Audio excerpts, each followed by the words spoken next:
स्वागत है आपका लर्नर्स अम्ब्रेला में। आज हम शुरू करने जा रहे हैं कॉनकेव मिरर्स का इमेज फॉर्मेशन।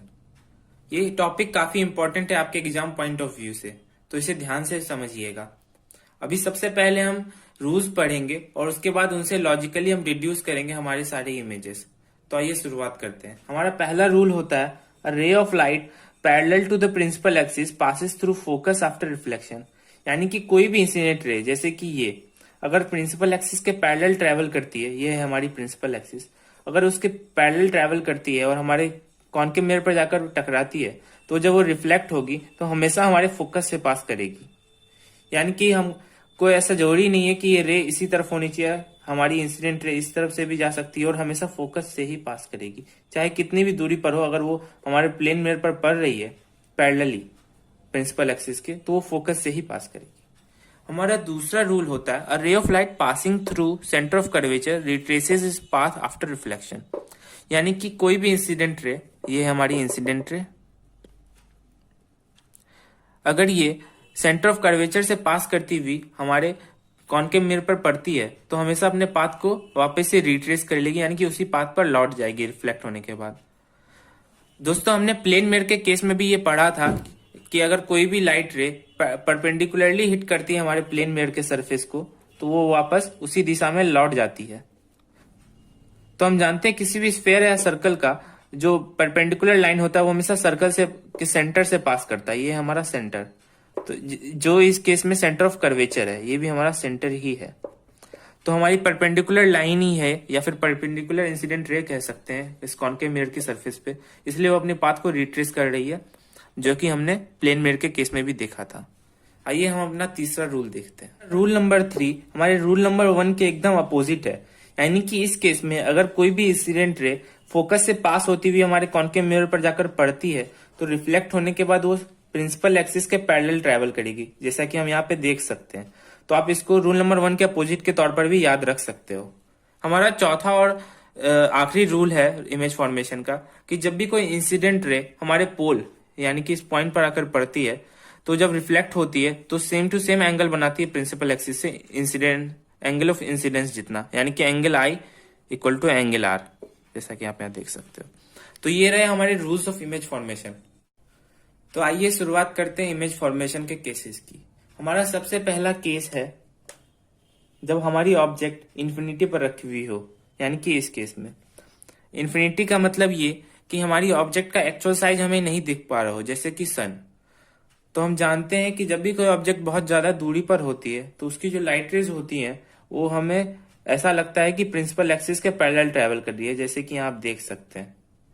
तो ये लाइट रेज प्रिंसिपल एक्सिस के पैरेलल ट्रेवल कर रही हैं और रिफ्लेक्शन के बाद ये फोकस से पास कर रही है, क्योंकि हमारा रूल नंबर 1 यही कहता था इमेज फॉर्मेशन का कि जब भी कोई लाइट रे पैरेलल ट्रेवल करेगी प्रिंसिपल एक्सिस के, तो वो फोकस से पास करेगी। तो यानी ये दो रेज दोनों की दोनों फोकस से पास करते हुए यहाँ पर मीट करती है और यहीं पे हमारी इमेज फॉर्म होगी।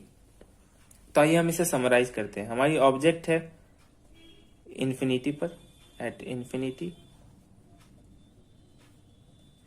हमारी इमेज बन रही है एट फोकस।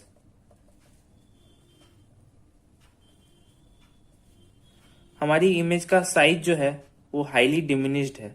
डिमिनिश मतलब बहुत ही छोटा हो जाना, और हाईली डिमिनिश मतलब बहुत ज्यादा ही छोटा हो जाना। तो ये हाईली डिमिनिश्ड है, या फिर आप इसको पॉइंट साइज्ड भी कह सकते हो। यानी कि आप यहाँ पे एक आपको पॉइंट जैसा ही दिख रहा है इमेज, क्योंकि हमारी ऑब्जेक्ट बहुत दूर है।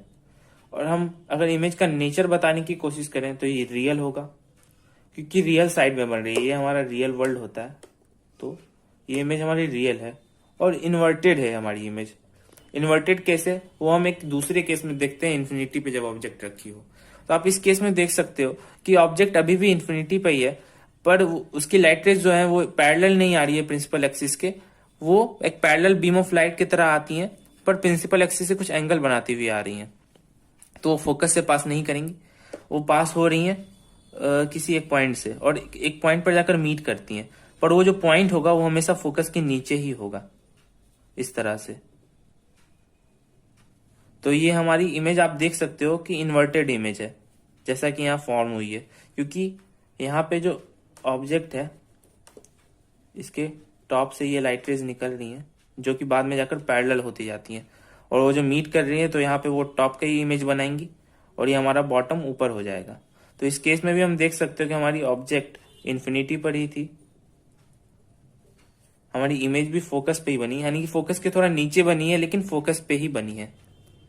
हमारी इमेज का साइज अभी भी हाईली डिमिनिश्ड है, पर पॉइंट साइज नहीं है, क्योंकि हम देख सकते हैं कि पॉइंट से थोड़ी बड़ी लग रही है इमेज। इसलिए मैं कहूंगा कि आप ज्यादातर ये टर्म यूज करें तो अच्छा रहेगा, हाईली डिमिनिश्ड। और हमारी इमेज का रियल नेचर है, क्योंकि रियल साइड में ही बन रही है। और हम देख सकते हैं कि इमेज इन्वर्टेड है इस केस में, तो हम इमेज को इन्वर्टेड इमेज कहेंगे।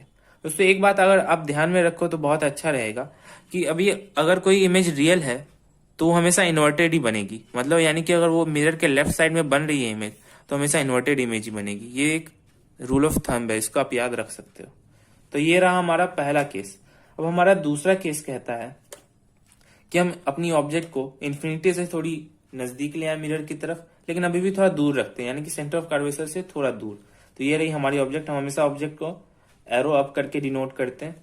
और हमने कहा है कि हम किसी भी पॉइंट का इमेज बनाने के लिए सिर्फ 2 लाइट रेज का यूज करेंगे, जैसे कि ये। अब आप ये कह सकते हो मैंने बॉटम के लाइट रे का यूज क्यों नहीं किया बॉटम की इमेज बनाने के लिए। तो आप देख सकते हो कि ये जो लाइट रे सेंटर ऑफ कर्वेचर से पास हो रही है इस तरह से, अगर आप प्रिंसिपल एक्सिस को एक लाइट रे मान लो तो, और वापस से इसी पाथ पर रिट्रेस हो जाएगी वो। तो यानी कि बॉटम की इमेज हमेशा हमें प्रिंसिपल एक्सिस पर ही मिलेगी अगर हम ऑब्जेक्ट को प्रिंसिपल एक्सिस पर रखते हैं। तो हमें सिर्फ टॉप की इमेज बनाने की जरूरत है और हमें पूरी की पूरी इमेज मिल जाएगी। तो हम देख रहे हैं कि हमारी पहली रेज प्रिंसिपल एक्सिस के पैरेलल होकर आती है, ये हमारी प्रिंसिपल एक्सिस है, पैरेलल होकर आती है और वो फोकस से पास करती है। और हमारी दूसरी रेज सेंटर ऑफ कर्वेचर से पास कर रही है और वो अपना पाथ रिट्रेस कर रही है। और दोनों लाइट रेज जहां मीट करती है वहीं हमारी इमेज बनती है, जैसे कि ये पॉइंट सेंटर और फोकस के बीच में है, तो ये हमारी इमेज होगी।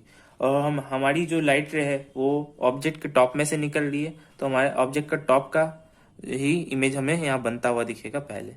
और ये रही हमारी इमेज उल्टी हो चुकी है। तो हम समराइज करते हैं इसे। हमारी ऑब्जेक्ट है बियॉन्ड सेंटर ऑफ कर्वेचर, यानी कि हमारी इन्फिनिटी और सेंटर ऑफ कर्वेचर के बीच में ऑब्जेक्ट लाई करती है। हमारी इमेज जो बन रही है वो सेंटर और फोकस के बीच में बन रही है, बिटवीन C एंड F। हमारी इमेज का जो साइज है वो डिमिनिश्ड है, बहुत छोटा नहीं हुआ है, क्योंकि हम देख पा रहे हैं कि ऑब्जेक्ट भी थोड़ी छोटी ही है। यहाँ पे सन जैसी ऑब्जेक्ट नहीं है, सन काफी बड़ी ऑब्जेक्ट होती है, तो हम इसे डिमिनिश्ड ऑब्जेक्ट कह सकते हैं। बहुत ज्यादा छोटा कहना सही नहीं होगा। हमारी ऑब्जेक्ट का नेचर है रियल, क्योंकि रियल साइड में इमेजेस बन रही है। और हमारी ऑब्जेक्ट अभी भी इन्वर्टेड है, तो हमारी इमेज का नेचर रियल और इन्वर्टेड होगा, इस केस में भी रियल और इन्वर्टेड। आइए दोस्तों हम देखते हैं अब अपना तीसरा केस इमेज फॉर्मेशन का। इस केस में हम थोड़ी और नजदीक आ गए मिरर के सेंटर ऑफ कर्वेचर की तरफ। सेंटर ऑफ कर्वेचर पे हमने अपनी ऑब्जेक्ट को रख दिया है इस केस में, और यहाँ से हम अपनी पहली लाइट रे निकालते हैं टॉप की। हमें बॉटम की इमेज बनाने की जरूरत नहीं है, हम सिर्फ टॉप की इमेज बनाएंगे। तो हमारी पहली लाइट रे प्रिंसिपल एक्सिस के पैरेलल जाती है और वो फोकस से पास होती है। और हमारी दूसरी लाइट रे, इस केस में हम सेंटर ऑफ कर्वेचर पे ही हमने ऑब्जेक्ट को रख दिया है, तो हम वहां से लाइट रे पास नहीं करा सकते हैं। तो हमने लाइट रे को फोकस से पास कराया और फिर वो प्रिंसिपल एक्सिस के पैरेलल होकर मूव कर रही है, और जहां वो मीट करेगी वो सेंटर ऑफ कर्वेचर ही होगा। इस केस में आप देख सकते हो। तो हमारी इमेज भी सेंटर ऑफ कर्वेचर पे ही बनेगी और ऑब्जेक्ट भी सेंटर ऑफ कर्वेचर पे ही है। तो हमारी ऑब्जेक्ट है at C, centre of curvature, C भी लिख सकते हो। हमारी इमेज बन रही है एट C। हमारी इमेज का साइज है इक्वल टू ऑब्जेक्ट, कि आप देख सकते हो ऑब्जेक्ट का साइज एकदम इक्वल हो गया, इसके बराबर ही है। और हमारी इमेज का नेचर है, नेचर ऑफ इमेज रियल, और इस केस में भी हमारी इमेज इन्वर्टेड ही है, इन्वर्टेड। तो एक पैटर्न आप नोटिस कर सकते हो दोस्तों, जब हमारी ऑब्जेक्ट बहुत दूर थी यानी कि इन्फिनिटी पे थी तो उसकी इमेज फोकस पे बन रही थी। अब जैसे जैसे हमने हमारी ऑब्जेक्ट को नजदीक लाया, सेंटर ऑफ कर्वेचर से थोड़ा सा दूर रखा, तो हमारी इमेज फोकस से थोड़ा सा यहाँ आ गई, थोड़ा सा मिरर से दूर हो गई। और हमारे तीसरे केस में जब हमने सेंटर ऑफ कर्वेचर पे लाकर ऑब्जेक्ट को रख दिया तो हमारी इमेज सेंटर ऑफ कर्वेचर और फोकस के बीच से शिफ्ट होकर सेंटर ऑफ कर्वेचर पर पहुंच गई। यानी कि जैसे जैसे ऑब्जेक्ट मिरर की तरफ बढ़ रही है वैसे वैसे इमेज हमारी मिरर से दूर जा रही है। ऐसा ही ट्रेंड आप इमेज की साइज में देख सकते हो, जैसा कि हमारे सबसे पहले केस में जबकि हमारी ऑब्जेक्ट इन्फिनिटी पर थी तो हमारी इमेज का साइज जो था वो हाईली डिमिनिश्ड यानी कि बहुत छोटा था या फिर पॉइंट साइज था। और जैसे जैसे हमने हमारी ऑब्जेक्ट को मिरर की तरफ लाया तो हमारी इमेज की साइज थोड़ी बड़ी होती गई यानी कि डिमिनिश्ड हुई, लेकिन हाईली डिमिनिश्ड नहीं थी। और फिर हम जब ऑब्जेक्ट को सेंटर ऑफ कर्वेचर पे ले आए तो हमारी इमेज का साइज ऑब्जेक्ट के इक्वल हो गया है, यानी कि आप देख सकते हो यहाँ पे ऑब्जेक्ट इक्वल हो गया। तो यानी कि हमारी जो कॉन्केव मिरर में इमेज फॉर्मेशन होती है वो एक पैटर्न को फॉलो करती है। उस पैटर्न को अगर हम लोग समझ जाए तो हमें सारी की सारी इमेज फॉर्मेशन के केसेस याद रखने में काफी आसानी होगी।